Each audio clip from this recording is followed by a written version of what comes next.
partium neutra per se esse habet. Ne per se producitur vel compitur, nec ponitur an in predicamento. Nisi reductible un principio en sustancia. Bueno, se refiere a la materia y la forma. Es decir, que de esas partes ni una ni otra tiene por sí existencia, o existe por sí. Ni ese producitur vel compitur.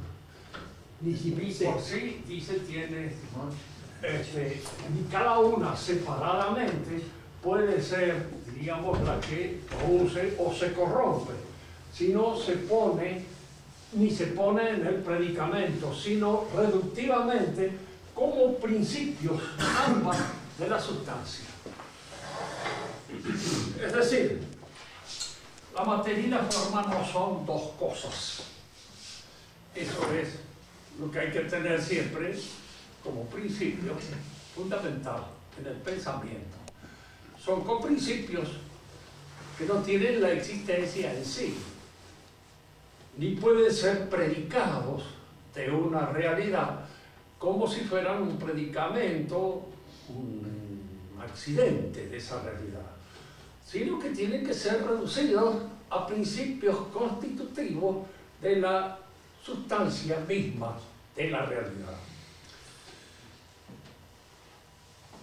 En la clase pasada habíamos comentado de que la noción de materia es mucho más difícil de lo que a prima facie parece, porque es una noción relativa, está siempre relacionada con una forma. La materia sin la forma no existe, eso es lo que dice ahí, no existe separada, no hay una materia primitiva de las cuales hayan surgido o se haya hecho toda la forma.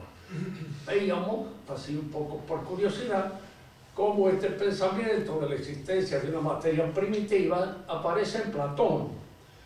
Platón considera así que hay un magma primitivo, una materia, que luego el demiurgo, teniendo su pensamiento puesto en esas formas absolutamente inteligibles que constituyen el mundo, podríamos llamar así, de lo espiritual, con la cabeza puesta en esa, es capaz precisamente de conformar la realidad de acuerdo con esos modelos eternos que tienen su pensamiento. Entonces aquí el mundo aparece como resultado de una actividad demiúrgica o divina, pero al mismo tiempo como resultado que opera o trabaja sobre dos principios preexistentes a su actividad como demiurgo. Esos principios preexistentes son la materia por un lado y las ideas absolutas, eternas, por el otro lado. De manera que tanto las ideas absolutas como la materia preexisten a la acción. No hablamos de creación, porque esa idea de creación no está en el pensamiento de Platón, pero sí a la formación o a la fabricación del universo, del mundo. En el pensamiento tradicional, Dios crea las cosas de la nada. Y al crearla de las nada, crea en ellas la materia y la forma. Ahora, lo difícil concebir en esto, más que la forma, es la materia, porque la forma es el elemento activo que determina este modo de ser de una cosa.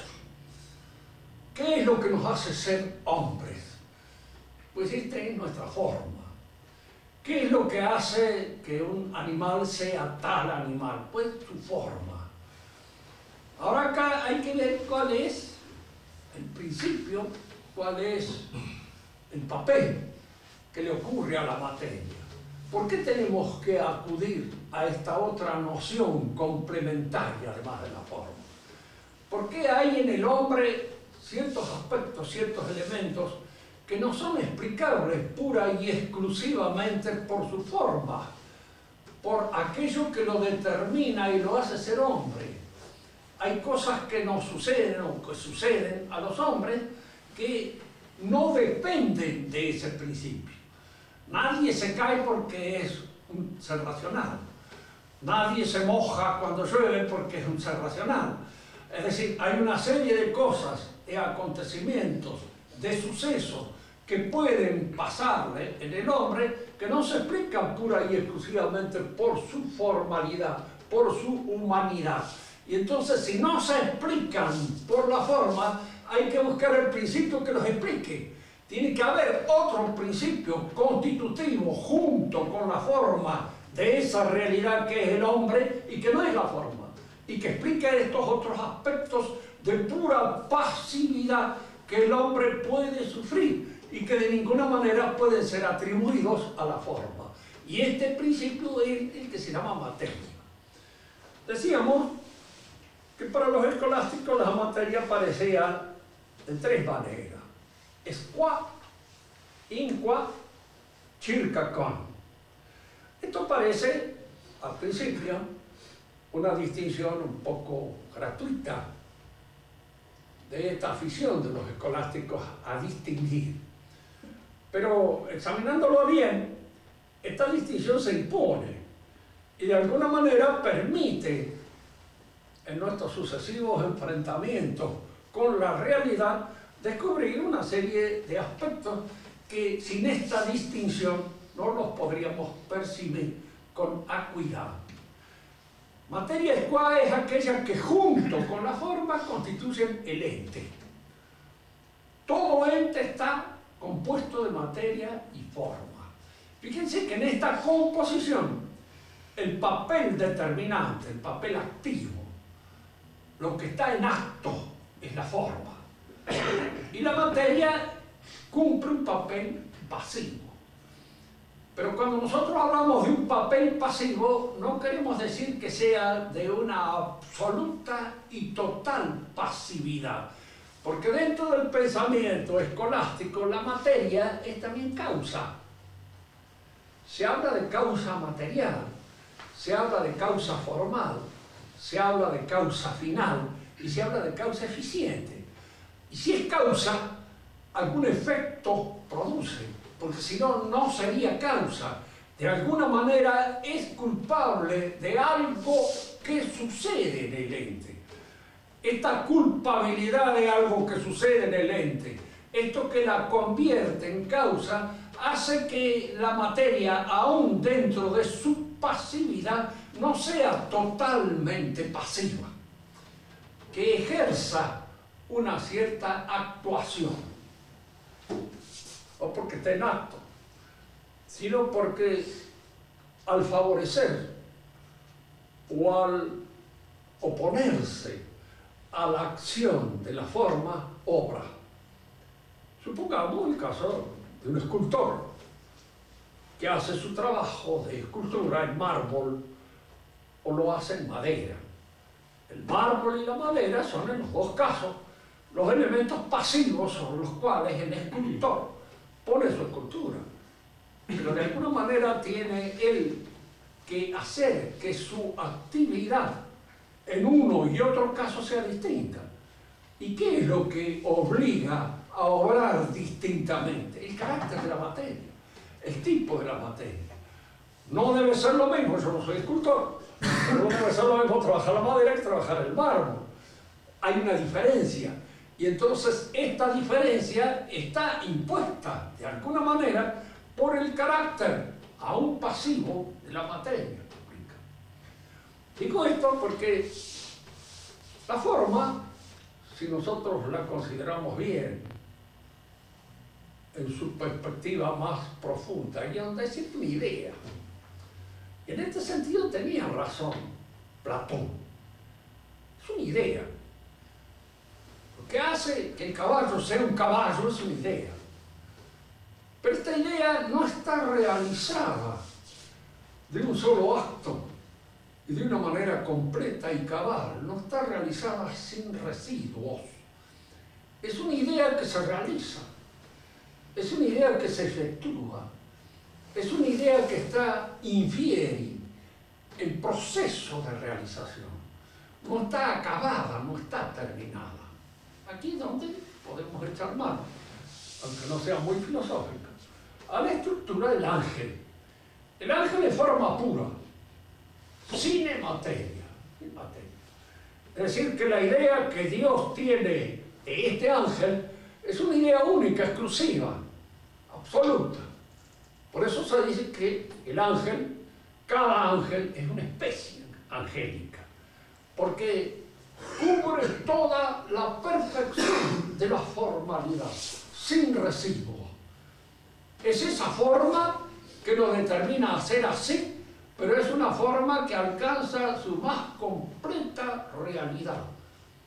Y fíjense una cosa, nosotros vemos que la forma entonces aparece como la obra del espíritu, como la obra de la inteligencia, es una obra de la inteligencia. Todos los que han pensado con Honduras han llegado a esa conclusión. Lo que constituye el ser, lo que hace ser a esta realidad es una idea. Es una idea realizada. Pero en el caso de los entes corporales, físicos, esa idea no está totalmente realizada.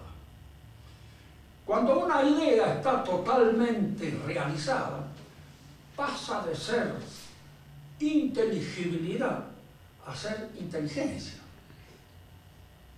Tomemos el caso, por ejemplo, del hombre. En el hombre, su inteligibilidad está a su vez dada también por la posesión de la inteligencia. El hombre es más o menos, digo más o menos porque no lo es totalmente, dueño de sí mismo y señor de su realidad. Y en alguna manera es también al mismo tiempo responsable de la humanidad que en él se realiza. Él no solamente, diríamos, es un proceso infiere, sino que es un proceso que está dirigido por él. Él es, en alguna medida, coautor y responsable de su destino. Dios lo ha hecho libre, y al hacerlo libre le ha dado la posibilidad precisamente de cooperar con la acción divina o de oponerse a la acción divina. La libertad siempre tiene esta posibilidad.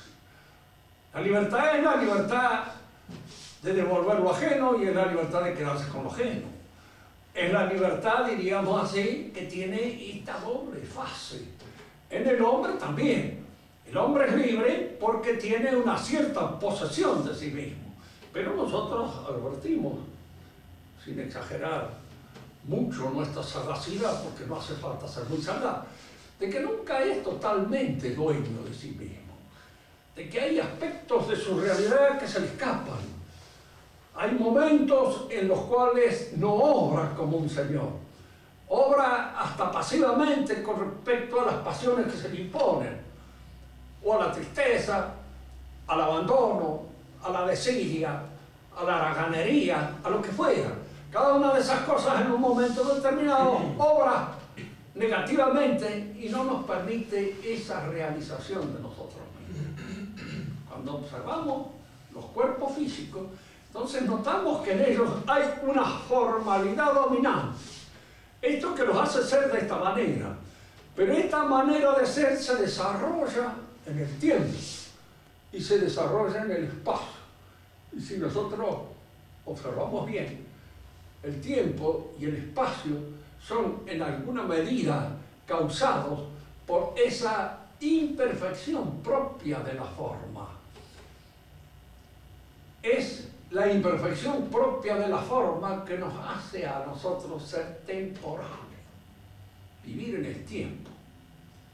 Recordemos esto que es conveniente ver, porque estaba leyendo algunas cosas de Borges en las cuales él hace algunas incursiones sobre el tiempo, que son más literarias que filosóficas, porque me doy cuenta de que ha leído muchísimo, pero una cosa es llevar una meditación filosófica y otra cosa es citar al filósofo y decir fulano tal dice esto, bueno, decir fulano tal dice esto. pero cuál es la interpretación cabal que se puede hacer de esas cosas. El tiempo real, el verdadero tiempo, es siempre el presente. Lo hemos dicho nosotros, ahora y nunca más.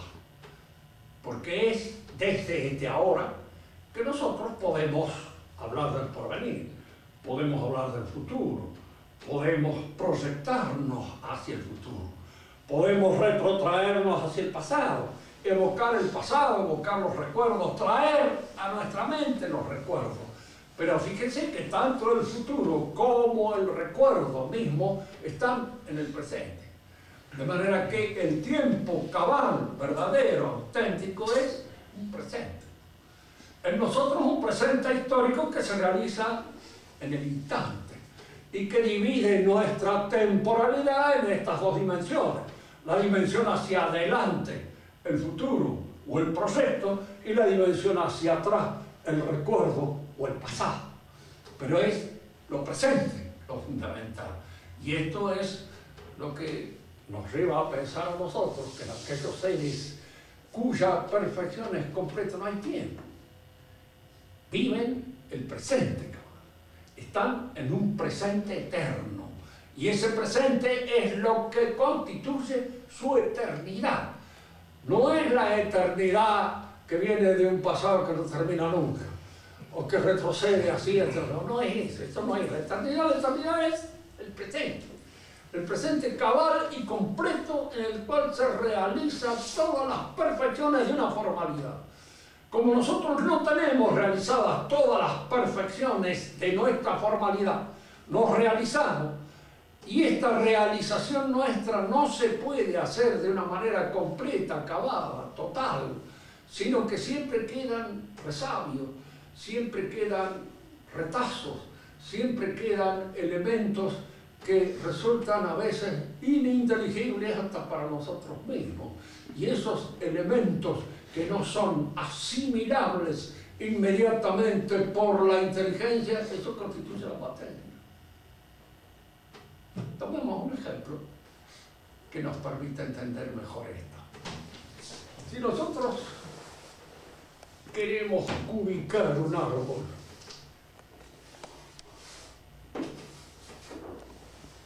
tronco de un árbol, y queremos nosotros saber cuánta madera contiene el tronco del árbol, qué volumen de madera contiene.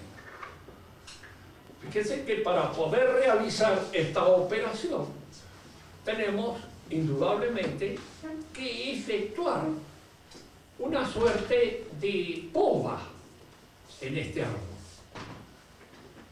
Tenemos que convertirlo en un cilindro perfecto. Es decir, tenemos que convertirlo en medida completa, acabada, total, eliminando todas aquellas anfractuosidades que vienen de lo que se llama la materia sensible, para tener en cuenta pura y exclusivamente los elementos inteligibles de esa materialidad. De otro modo no lo puedo racionalizar, no lo puedo ubicar. ¿Por qué? Porque me daría siempre imperfecciones, no lo lograría acabar, completar completamente mi operación. Si lo reduzco a un cilindro, pero recordemos esto, el cilindro no es el árbol. El cilindro son medidas ideales que yo tomo y que de alguna manera me permiten ubicar el árbol y me permiten sacar aproximadamente un volumen con el cual yo puedo comerciar, trabajar en el comercio o en el negocio, pero que de ninguna manera es absolutamente hablando aquello que el árbol contiene. ¿Y qué es lo que yo he eliminado mentalmente para poder ofrecerme esta operación racional, completa y cabal? He eliminado materia sensible, he eliminado los aspectos irracionales de la materia, aquello que yo no puedo racionalizar en el árbol, que pertenece a su naturaleza sensible, y eso lo dejo de lado. Fíjense que esto pasa con un árbol. Si yo quiero saber qué es un hombre y estudiar en una antropología lo que es un hombre, elimino todo lo que corresponde a la materia sensible individual. Me olvido de Diego, de Juan, de Pedro, de este y del otro y de todas las cosas que particularmente pueda tener este fulano o aquel otro. No olvidemos que según Aristóteles, y de acuerdo con el mejor sentido común, no hay ciencia de lo particular. La ciencia es siempre de lo universal y de lo necesario. Y lo universal y lo necesario es rescatar los elementos formales dentro de la materialidad en los cuales están incluidos, eliminando la materialidad para poder discriminar en la formalidad y obtener un concepto adecuado a esa realidad que yo estoy estudiando. Cuando estudio el hombre, elimino toda la naturaleza sensible. Vemos aquí este cuadro, aquí están los hombres naturales, concretos. Y aquí está la idea de hombre con la cual trabaja el que estudia la humanidad. Este hombre no es ninguno de estos. ¿Cuál es más entitativamente hablando? Para Platón no cabía duda de esto. Para Aristóteles tampoco cabe duda con esto. Porque estos son los que existen y los que efectivamente son. Y esto otro es ideal. Y si no, dígale a una muchacha que cuál de los hombres elige, uno de estos concretos con todos los defectos que puede tener, o el hombre ideal que está, diríamos así, en la estratosfera, o está totalmente en el orden puramente inteligible de lo real. No existe. Falta la existencia. Tiene todo, pero menos una cosa, existencia. Es lo que encontraba Carlos Marx cuando examinaba la idea de Dios de Hegel. Para él, Hegel era el hombre que culminaba la filosofía, ¿no? Y Hegel habla de la idea de Dios, y habla permanentemente de la idea de Dios. Y el Dios de Hegel tiene ese pequeño problema, no existe. No existe nada más que en la mente. Y entonces Marx sacaba esta conclusión, porque era lógico. Decía, la idea de Dios de Hegel tiene el inconveniente de que no existe, ¿para qué vamos a seguir hablando de él? Dice, si él ya ha probado que no existe, y ha entrado en el Viernes Santo de la cristiandad, cuando Dios muere, y Dios ha muerto, pero la idea de que Dios ha muerto está en Hegel. Nietzsche la retoma después, posteriormente, con mayor énfasis poético, pero en Hegel ya está. Y diríamos que es aquel que de alguna manera la coloca sobre el tapete del pensamiento filosófico. Y Marx la acepta ahí. La filosofía ha probado que esto. Entonces no hablemos más de esto. Dejemos de hablar de cosas inexistentes y dediquémonos a lo que es efectivamente, que es aquello que es materia, según él, porque es lo que puede recibir una información. Digamos, siempre que se estudia a un filósofo, lo que uno decía, uno no lo puede enfrentar si no se está colocado en una escuela, porque si no, no sabe qué hacer. Los filósofos en general son lógicos, y si usted sigue la lógica de él, puede encontrarse perfectamente envuelto en su lógica y quedarse allí.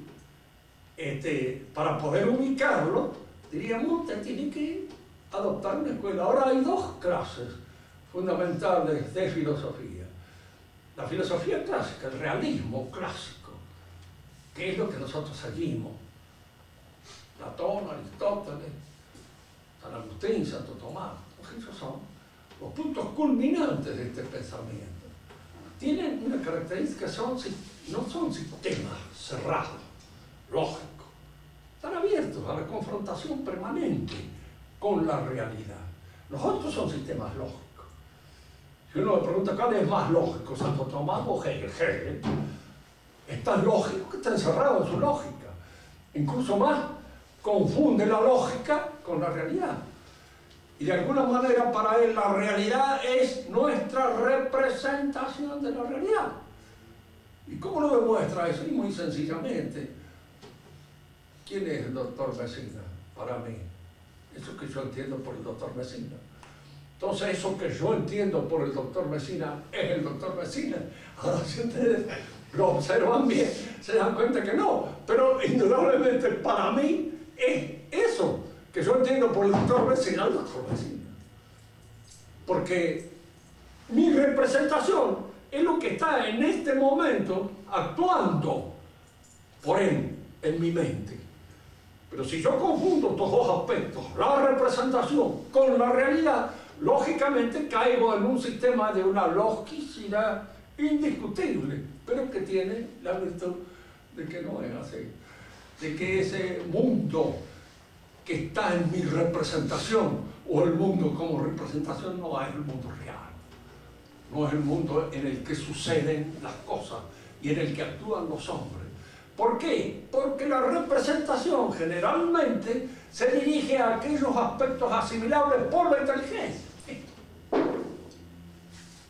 ¿Es el tronco de árbol un cilindro? No es un cilindro. ¿Por qué yo tengo que reducirlo a un cilindro? Para poder ubicarlo y racionalizarlo, si no, no lo puedo ubicar ni racionalizar. Y si quiero manejarlo con la razón, tengo que transformarlo en un elemento racionalmente asimilable. Y transformarlo en un elemento racionalmente asimilable significa despojarlo de todo lo que no puede ser asimilado por mi razón. Lo que no puede ser asimilado por mi razón puede ser asimilado por la razón divina. Cabe duda, porque mi razonamiento es con respecto a la razón divina asintótico. No penetra hasta el fondo, porque yo no conozco la realidad como la conoce Dios. No me conozco ni a mí mismo bien del todo. Siempre hay en el conocimiento que tengo de mí mismo una cierta deficiencia, que a veces está marcada por cierto optimismo que tenemos con respecto a nosotros mismos, o a veces, diríamos, hasta un pesimismo también que cultivamos, también porque los demás digan no es para tanto. Entonces, es cierto que no es tan improbable como parece, o como usted dice que es. Bueno, siempre conviene exagerar todos estos aspectos porque indican de alguna manera ese auténtico y cabal desfasaje que hay entre lo que yo pienso de mí y eso que yo efectivamente soy.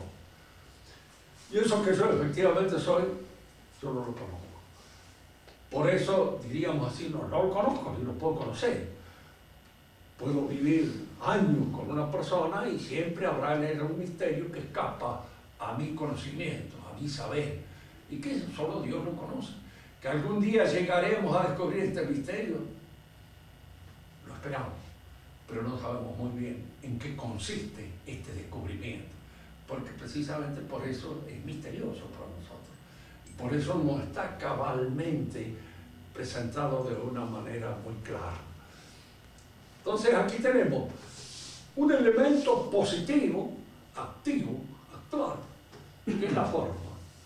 Y todo ese aspecto de pasividad que la forma no totalmente realizada va dejando como resaca, como resabio, no asimilable por nuestra inteligencia, y que constituye en alguna manera lo que podemos entender por materia. ¿Cuál es la materia que con la forma constituye el ente? La materia inqua se refiere a que el ente ya constituido puede recibir una nueva información. Y en la medida en que ese ente puede recibir una nueva información, aparece ahora como un aspecto material distinto. La inteligencia es materia, claro, es materia. Y es una materia que recibe informaciones a través del conocimiento. El conocimiento se imprime o imprime la inteligibilidad de las cosas en nuestra inteligencia. Y esta impresión que produce en nuestra inteligencia son las informaciones distintas de nuestro conocimiento. Por eso el conocimiento no es algo psicológico, como pensaba Kant. Para Kant el conocimiento es psicológico. ¿Por qué? Porque es algo producido por la psique humana. Es algo totalmente producido por la psique. Es la psique la que pone los elementos formales que constituyen la formalidad de lo que conozco. Entonces la inteligibilidad de las cosas que conozco son propuestas por mi entendimiento, en un acto psicológico constructivo. ¿Qué es para el pensamiento tradicional, el conocimiento, un acto espiritual. ¿Qué quiere decir un acto espiritual? Quiere decir un acto en el cual mi espíritu, a través de las cosas, se pone en contacto con la inteligencia divina. Conocer de alguna manera es aproximarnos al pensamiento que sostiene con su inteligencia a toda la realidad. Y entonces en el acto de conocer hay siempre una relación espiritual del espíritu humano al espíritu divino. Por eso se dice que es un acto espiritual y no psicológico. Yo soy convencido de que hay dos ciencias que están en estrecha dependencia con todo el pensamiento moderno productivo. La psicología, en el sentido moderno como se entiende, y la sociología. ¿Por qué? Porque son dos ciencias inventadas para actuar modelarmente sobre el hombre. Es decir, para modelarlo, para ser un hombre, para fabricar un hombre. A nosotros lo que está hecho. Y está hecho por Dios de una manera determinada, para que lo conozcan, lo amen, lo sirvan. Fundamentalmente, para eso está hecho. Si él se aparta de esa operación fundamental, es asunto de él. Es en función precisamente del uso de esa libertad. Pero para eso está hecho. Pretender hacer un modelo de hombre, socialista, democrático, comunista o cualquier otra cosa, es la pretensión del constructivismo moderno que nace con el pensamiento idealista y que constituye todos esos principios propios del idealismo filosófico moderno, y que es el que ha fabricado estas dos ciencias que coadyuvan en la realización de ese nuevo hombre que se pretende realizar, o de ese hombre distinto al hombre que Dios hizo, a través de la psicología y de la sociología. La materia, como ustedes ven, recibe la forma. Y a la vez es lo que explica la existencia de distintos individuos que participan de una misma forma. Los ángeles son únicos. Cada uno de ellos es una especie angélica, no hay otra. Nosotros constituimos una especie y cada uno de nosotros es el individuo de una especie. ¿Qué es lo que nos hace ser individuos? ¿Qué es lo que nos caracteriza con estas características propias de nuestra individualidad? Pues eso es, diríamos, la materia. Lo que Santo Tomás llama materia signata quantitate. La materia que cada uno nos toca para poder en función, diríamos así, de lo que es el hombre, diríamos, el hombre recibe su forma en el seno materno. Dios le imprime esta forma, personal, individual. La pregunta que nosotros podemos hacer, que le hemos hecho ya en unas oportunidades acá, es esta. ¿Qué ginecólogo nos diría que eso es así? ¿Cuál es el que estudia, diríamos, el nacimiento del hombre que nos dijera Dios aparece en la producción del hombre? Ninguno. Entonces diríamos, no, el hombre surge de la relación de los gametos, masculino y femenino. Y su programación está, de alguna manera, determinada en esos gametos. La otra pregunta que se nos ocurre siempre resulta que el hombre no tiene una programación determinada. El gato sí. El gato reproduce al gato siempre. Y obra como un gato toda su vida. Y obra como un perro toda su vida. Pero el hombre puede obrar a veces como un gato y a veces como un perro, y a veces como un hombre, y a veces como un monstruo, y a veces como cualquier cosa. ¿Por qué? Porque no está programado de una manera específica y total. Es una persona. Y la persona no puede venir, diríamos así, de elementos químicos, físicos, aunque sean biológicos, puramente determinados en su consistencia. Porque esto explica al animal, pero no explica al hombre. Entonces, si los dos gametos que se unen, el masculino y el femenino, crean aquí el hombre, ¿en cuál de estos dos gametos está la persona individual? En ninguno de ellos. Por más que lo busquemos, tampoco aquí el ginecólogo lo va a encontrar, no está. Entonces, si esto que aparece como resultado al final es una persona, resulta que acá, en este resultado final, hay un salto cualitativo. Hay una X que no está en los antecedentes. Hay una persona que no es ni siquiera el padre ni la madre, es otra persona, distinta al padre y a la madre. Es una persona que dice yo, y ese yo puede ser cualquier cosa. Puede decir yo planto bandera y me pego un tiro porque estoy harto de aguantar a esto, lo otro, el tema allá, de lo que sea. Bueno, muy bien. Es una conclusión muy lógica, al mismo tiempo muy razonable y al mismo tiempo muy humana y desesperada. Pero es una conclusión que puede dársele a un hombre y que no puede estar programada en la especie, porque es una actitud de absoluta libertad frente a cualquier programación. Frente a cualquier programación.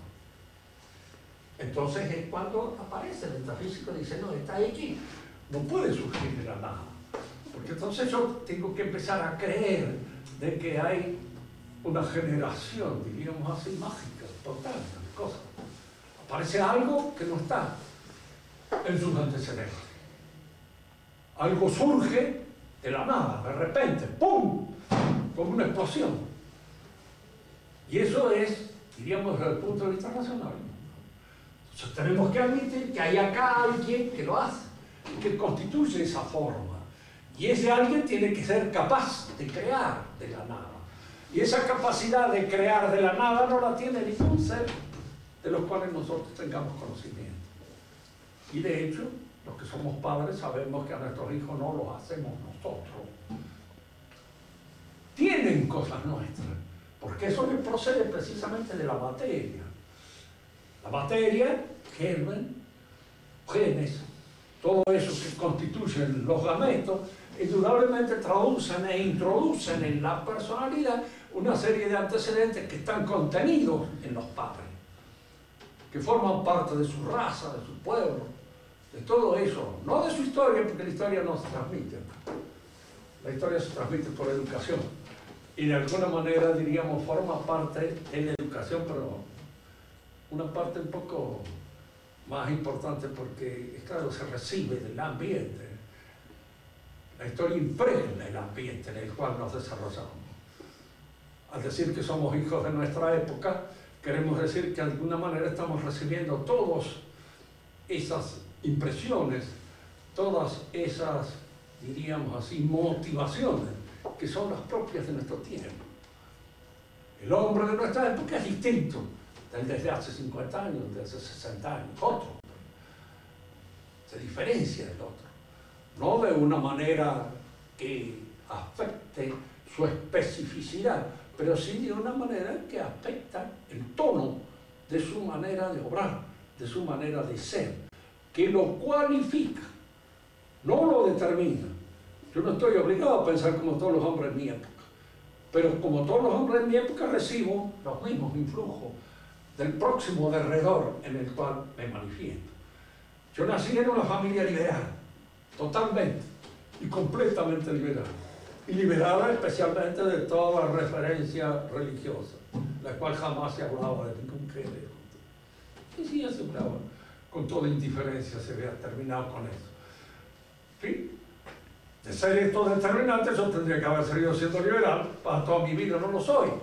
Pero estoy frente al liberalismo, y frente al liberalismo se pronuncia mi libertad, aceptándolo o no aceptándolo, o rechazándolo. Pero en alguna manera el liberalismo está incluyendo, talla, y está presente en todas nuestras actitudes, sea para rechazarlo o sea para aceptarlo. Pero en alguna medida nosotros estamos afectados por ello. De manera que la historia viene también a cualificar nuestra formalidad, pero la cualifica ya cuando nos desarrollamos y en función de esa impregnación social que recibimos del medio en el cual nos desarrollamos. La materia determina la individualidad. Cada uno de nosotros es un individuo que en alguna manera está determinado, en alguna medida, en su materialidad por los genes que ha recibido en su nacimiento. Por eso se es miembro de un pueblo, se tiene una raza. Hoy día se habla del racismo. Las razas existen y hay diferencias en una raza de otra. El racismo es una actitud por la cual yo creo que mi raza es la mejor de todas. Bueno, allá yo con mi ilusión. Pero cada uno de nosotros las cultiva por su parte. De alguna manera creo que efectivamente eso debe ser así. Porque si no se siente orgulloso, su raza está frita. Aunque sea muy mezclada y muy entreverada, pero no importa. Estos elementos se encuentran, pues sí, en los elementos que hacen a la progenie de cada uno de nosotros. Y es esa materia lo que individualiza, lo que distingue a un hombre de otro, lo que lo diferencia. Y esto que lo diferencia y lo distingue es lo que se hace de lado cuando se trata de entender lo que un hombre es.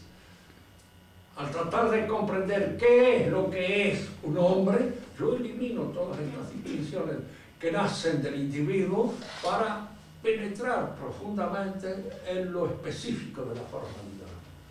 Y es lo específico de la formalidad lo que va a constituir los conceptos que yo tenga acerca de una realidad determinada. Por hoy dejamos. Si quieren hacer alguna pregunta, hagámosla.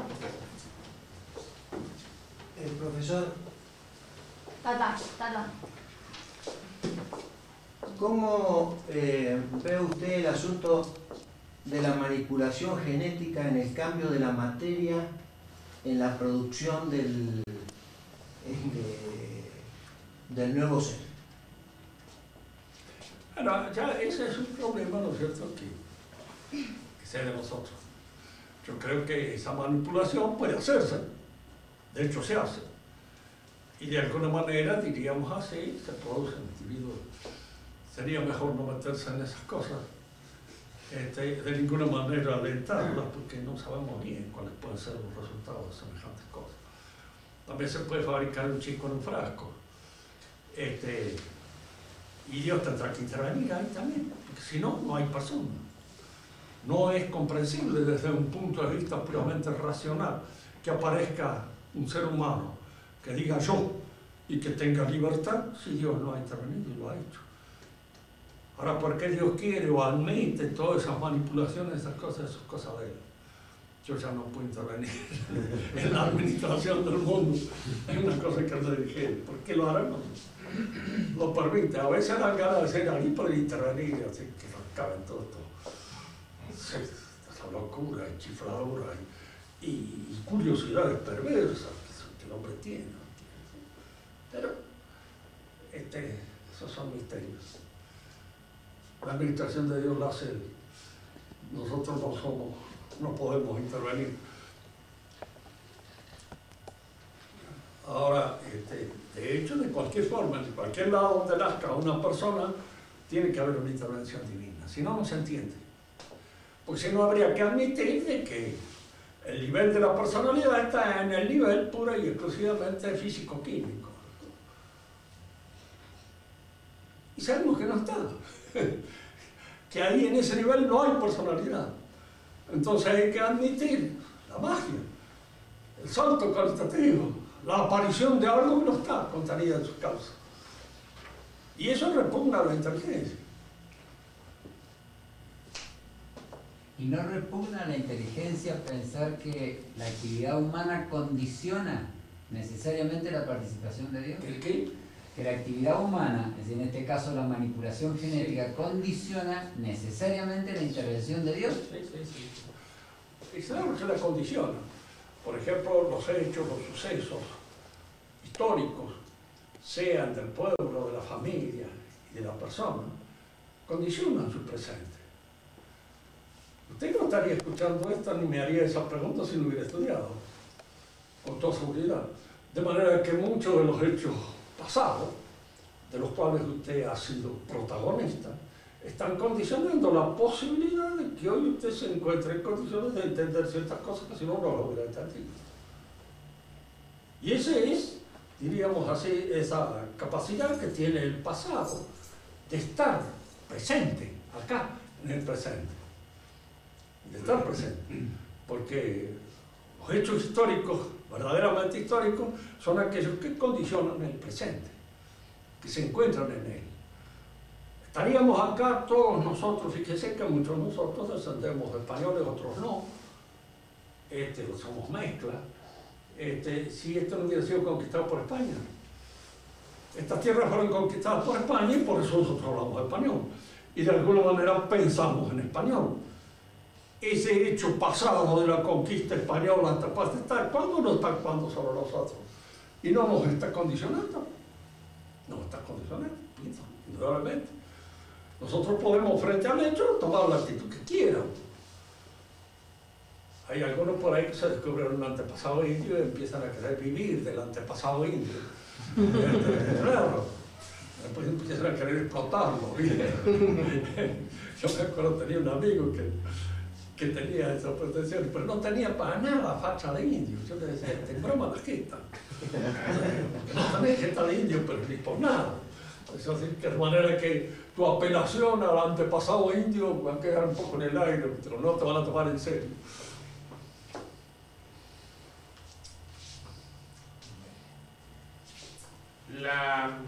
Profesor, aquí. Vale. Al comienzo de la clase comentó que la materia no está en acto, ¿no es cierto? Ahora, hay teorías modernas que indican que el origen del universo estaría en un caos primigenio que sería lo más parecido a lo que yo entiendo a la materia supuestamente puesta en acto, que se iría perfeccionando en la evolución y lo que permitiría el universo así como ahora la teoría del Big Bang. Entonces, ¿qué comentario le merece? En el pensamiento moderno, lo difícil a veces es encontrar un desarrollo intelectual bien dirigido. Porque si usted, por ejemplo, dice, mire, todo surge de una explosión, el Big Bang. Y ahí se la mariposa, Menem, todo. Es un poco. Entonces hay que seguir eso. Claro, nosotros nos encontramos frente, yo muchas veces les digo a todos, mire, a veces hay que elegir entre el misterio y el absurdo. Yo elijo el misterio. Claro, no está todo muy claro en el misterio, pero no es absurdo.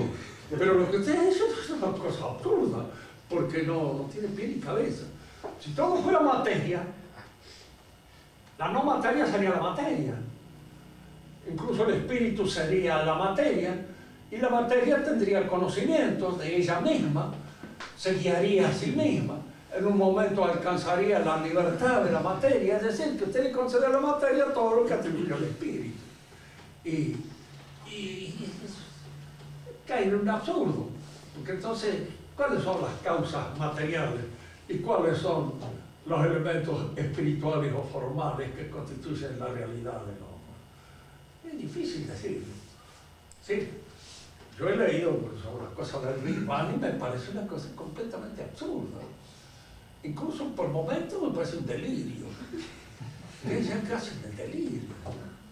Porque, ¿cómo diablos pueden pensar en eso? De que de esa explosión haya salido todo lo que ha salido. Entonces, además de eso, los evolucionistas a marcha martillo, resulta que, claro, en la evolución, el hombre ha salido del mono. El chancho no sabemos de qué y esperemos que no cambie porque siempre sigue gustando el jamón. De alguna manera esperemos que no se convierta en un sapo, en alguna cosa así incomestible. Que por lo demás están completamente, diríamos así, negados por la embriogénesis. El chancho produce chancho y una vaca. De ahí no salimos. Y es casi absurdo pensar en esta especie de saltos cualitativos en los cuales alguien surge una cosa nueva. Nunca se ha probado. Yo lo más absurdo que he leído en eso es algo escrito por Engels, que él quería hablar sobre la naturaleza y de la explosión. Entonces hablaba del hombre, era un orangután que tenía 4 manos, al parecer, y no sé para qué echó a perder 2. Si con 4 podía hacer mucho mejor las canastas que parece que fabricaba el orangután, con 4 manos, un obrero magnífico. De manera que si la capacidad obrera es la que le va cambiando la mano, lo va cambiando todas las condiciones, diríamos, anatómicas, y lo va convirtiendo poco a poco en un hombre, en realidad no sé por qué perdió esa mano. Y no se explica en absoluto, ¿no? Se no explica por qué el hombre, en un momento determinado, la espiritualidad en él obra sobre los instintos de una manera completamente, a veces atrófica y a veces hipertrófica. Y no sigue bien el instinto. Marx dice que el hombre se distingue de los animales por su actividad económica. Marx no ha pensado de que la actividad económica del hombre es lo menos económica de todas las actividades que el hombre realiza. Es un ladrón, un fraudulento, un atorrante, que hace 10.000 cosas que económicamente son todo lo contrario de la economía y que forman parte de la economía en la cual el hombre vive. Así hay un instinto como en las hormigas que lo llevan a hacer el hormiguero, eso no hay. Ese instinto está echado a perder precisamente por la inteligencia. Y la inteligencia no sirve de ninguna manera, sigue las indicaciones de una organización instintiva, orgánica, fija, determinada. Así. Lo mismo es que Freud, cuando inventa todas esas cosas del subconsciente, que en el subconsciente está todo aquello que posteriormente se manifiesta en la realidad consciente. Entonces, claro, este es un lindo esquema para manejar la gente.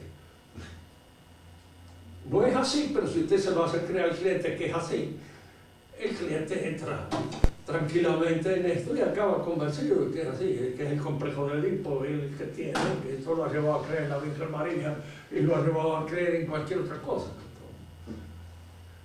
Y siempre se maneja así con un elemento mecánico que está en el subconsciente y que de aquí ingresa en lo consciente. Entonces es cuestión desde lo consciente buscar cuál es la motivación inconsciente que ha provocado eso.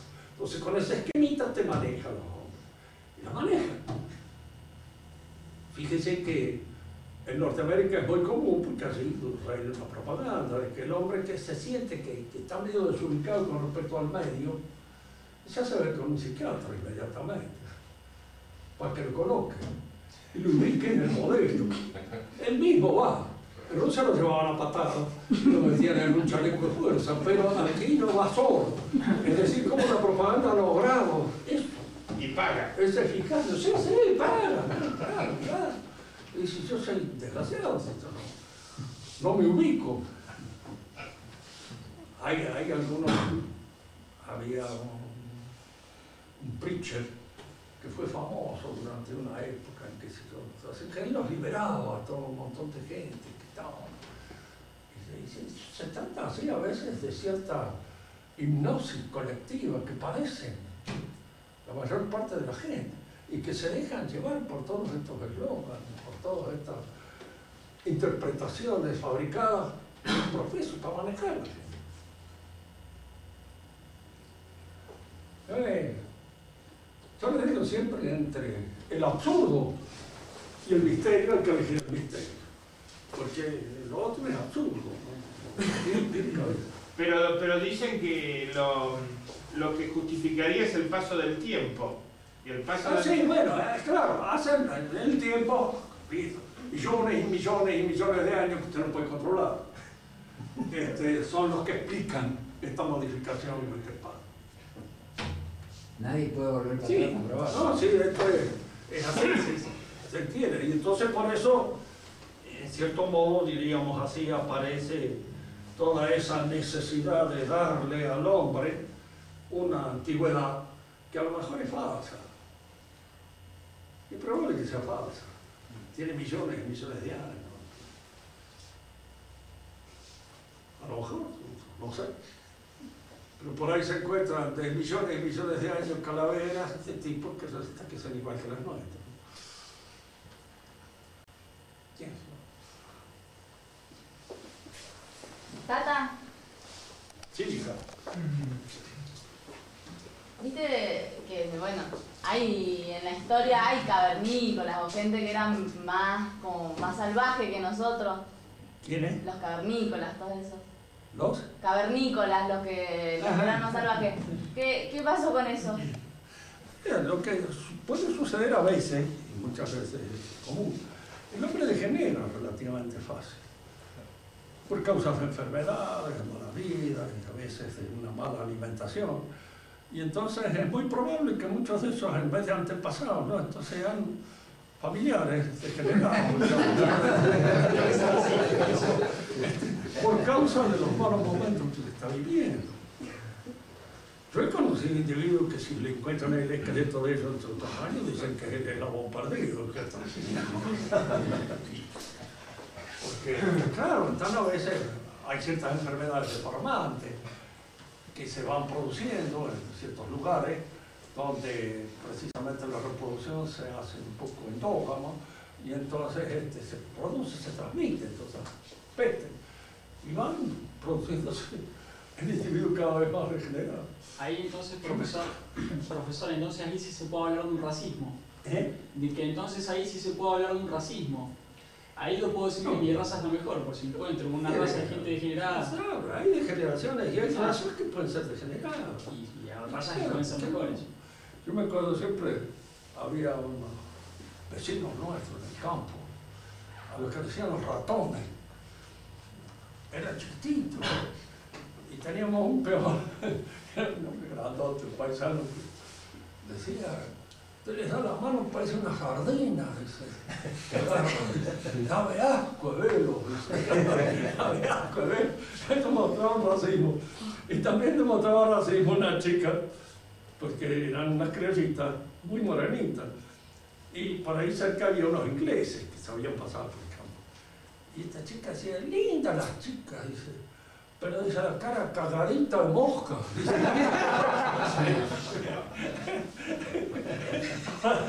Era muy pecosa. Eran lindas chicas, pero tenían los defectos que no, eso de las razas siempre hay. Cada uno está contento con la de él. Ya decía Descartes que no hay cosa mejor repartida en el mundo que la inteligencia. Y si cada uno cree que la suya es la mejor.